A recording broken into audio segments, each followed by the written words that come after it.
Hi guys, my name is Jonathan Benecor and this is Project 3, Part A. I'm working on a team with Christian Eberhardsen. So let's begin.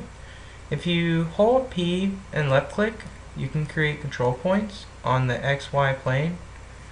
If you hold A or S and left click on a control point, you can select them, and if it's selected, it will turn yellow. If you hold I when a point has been selected, and select the curve right before that point, you can insert a point. So here I'll show another example of that. So there, that's insert in a nutshell. If you have a point selected and you hit X, you can delete that point. So, hold A or S, left click on a point, hit X. So there it goes. I deleted a couple of points, so that's deletion of control points. You can drag in 3D, so I'm going to rotate the camera a little bit so you can see this. If you click on a point, for example, if you hold AS and start dragging your mouse, you can move it on the XY. If you hold S, you can move it on the ZY. So you see, the point has been moved in 3D. You can move points around. So there, the curve has been moved in 3D. For my view control, I'm using a camera library called PZCam. So the camera library is not my work, it is open source. But it basically has some neat effects. So if you left click and drag, you can rotate the camera. If you double click or space, you can reset the camera back to its original position. If you click on your scroller, you can pan the camera. Well, and drag the mouse too. So that will pan the camera. And if you scroll in, you can zoom. And if you scroll out, you can zoom out. So that's pretty much the camera work. The next part, particle generator. If you hold G and then left click anywhere on your X, Y, it will create your particle generator and it'll automatically start creating particles. You can control the radius of your particle generator by holding R and then dragging your mouse to the right or left. The right will increase the radius, the left will decrease. So there's an example of it. There goes the points. The points will also enlarge corresponding to the generator. There's a tiny little generator. So there, that's the radius for you. You can also move the generator around. You first have to select it, and to select it, you have to hit C. So there, the generator turned white. Now you can hit A or S, and then move it like you would a control point. After you're done moving it around, hit C again to deselect it.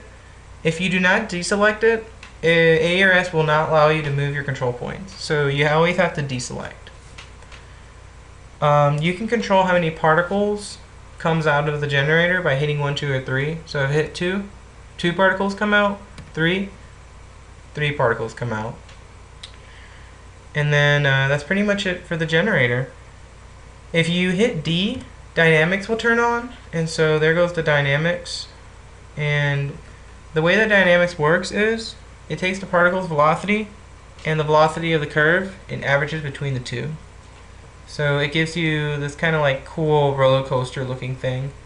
So if the curve is long, then the points will go faster, but if the curve is short, like if you were to have, let's see if I can make this come a little closer. If you have it a little smaller, they start slowing down here. So that's what dynamics does.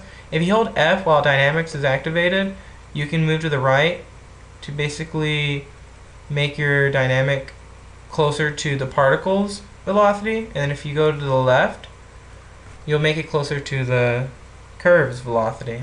So you can mess around with it by going right or left to adjust it.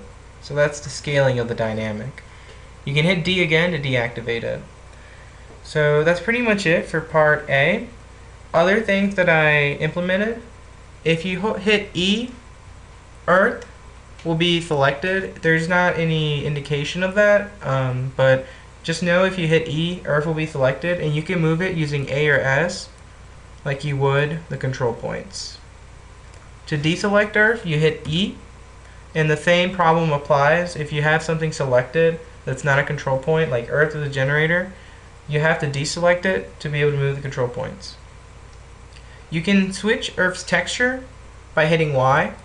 So there. If you don't want to look at planet Earth, you can look at a smiley face.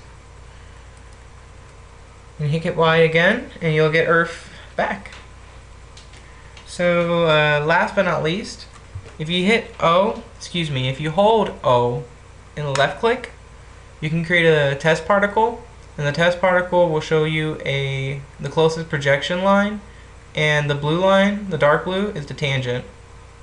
You can hit Z to turn it white to basically make it so that you can control it, and the same buttons A and S apply so you can move it. So there. Woo. So yeah, that's pretty much it. So remember though, after the particle has been created, hit Z to deselect it, and the same problem that I talked about Earth and generator being selected occurs. So remember to deselect if you want to start moving your control points. So yeah, that's pretty much it for part A. You also have an ability to save and load points. If you hit Shift S, you can save. Shift L will let you load. I will not save the points, for I already have a picture saved, and I don't want to overwrite it, but I will show you load. So if I hit Shift L, I get this image that I saved. So let me hit, so far you have 3 particles being generated. Let me hit D so they start going faster, and you can see this pretty cool effect that almost looks like a solar system, where the planets are just revolving around Earth. Some of them will go through Earth, like you see here. That one ball right there went through Earth. So collision is not detected on this one, and also for this one, if a certain threshold is met on particles, it will reset. So that's just making sure that there's not too many particles on the screen at once. But yeah, that's pretty much it for part A. My name is Jonathan Benincourt, and the next video section will be Christian Eberhardsen. He will be discussing collision. Have a good day. Alright. Hey everybody, my name is Christian Eberhardsen. I'm working with Jonathan Betancourt on this project here. So I'm going to tell you about part B, which is mainly collision. But before we get down on the code, let's go with the board.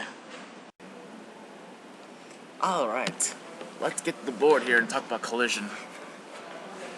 So what we have here is the Asymptotic gravitational system, and we'll start with 2 spheres. This marker's not very good.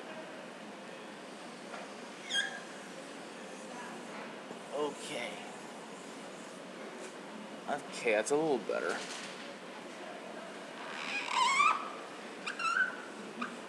We're dealing with 2 particles. Particle A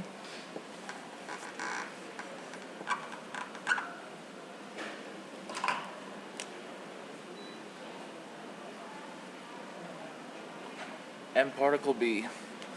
Particle A has radius R. Particle B's got radius S. And if the 2 spheres are colliding... Oh, forgot the centers.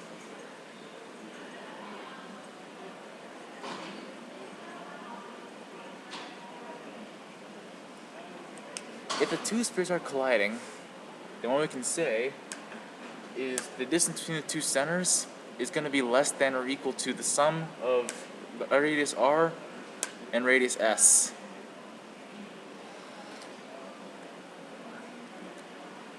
And we can actually compute this using just the distance formula.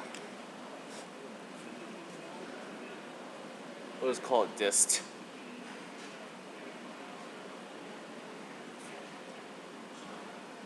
And you have the vector C to D, center C, center D. You want to see if it's less than or equal to radius R plus radius S. If so, then yes, they are colliding. This also works in 3D because the distance formula is very similar.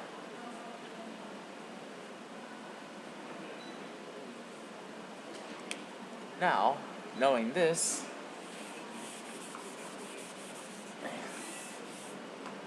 we can actually compute the time in which they collide by finding out at what time t the distance from C to D is going to be exactly equal to r plus s. And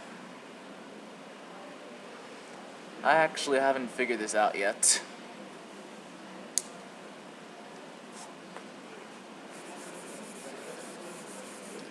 But we can actually determine the new velocities by finding out the line that's normal to both of these. So normal to this vector. We'll call it n. Pretend this is a wall.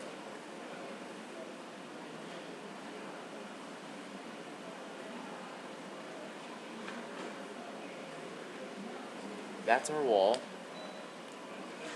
And we can actually compute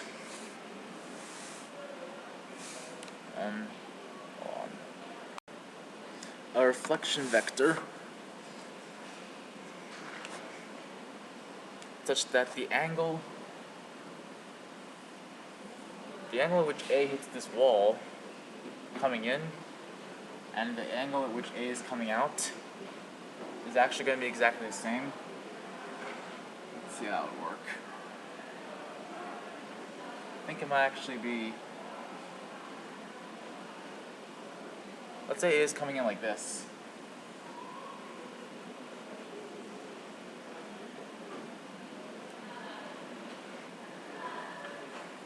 Then the angle with this line here and the angle coming out should be the same. And we can find the reflection vector right up here. And then we can do the same for B. So B is coming in down here. We have theta over, you have this angle over here. I'm not going to use theta. I'm going to use alpha. It's coming out over here because we take this reflection vector r and we make it to this line right here. We take it again and we get this bounced off velocity right here. So that's how shock works. Let's get on with the code, shall we? Alright, let's get to the fun part. Jonathan already explained to you how to create this here system.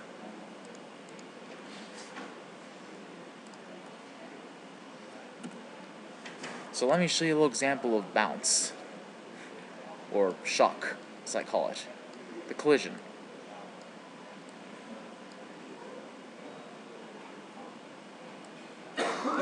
See how particles are bounced against each other here? Somewhat?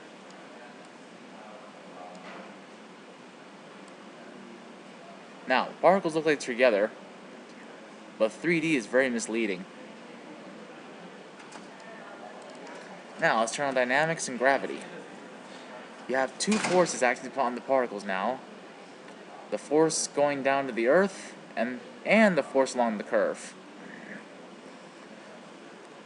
And as you can see here, all the particles are being attracted to the surface of the earth.